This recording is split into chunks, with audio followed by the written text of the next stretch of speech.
Friends ఈ వీడియోలో కృష్ణా నది గురించి తెలుసుకుందాం.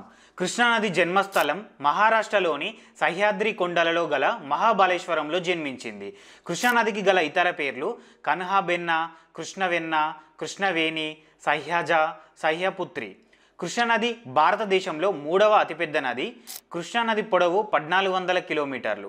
తెలంగాణలో కృష్ణానది పొడవు 430 కిలోమీటర్లు.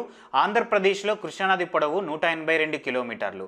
కృష్ణానది ప్రవహించే రాష్ట్రాలు మహారాష్ట్ర, కర్ణాటక, తెలంగాణ, ఆంధ్రప్రదేశ్. కృష్ణానది ఆంధ్రప్రదేశ్లోని అంశలదీవి వద్ద బంగాళాఖాతంలో కలుస్తుంది. కృష్ణానదికి ఎడమవైపు గల ఉపనదులు భీమా, దిండి, హాలియా, మూసి, పాలేరు, మున్నేరు. కుడివైపు గల ఉపనదులు వెన్న, కోయాన, పంచగంగ, దూద్గంగ, ఘటప్రభ, మలప్రభ, తుంగభద్ర. కృష్ణానదికి గల అతిపెద్ద ఉపనది తుంగభద్ర. అతి పొడవైన ఉపనది భీమా.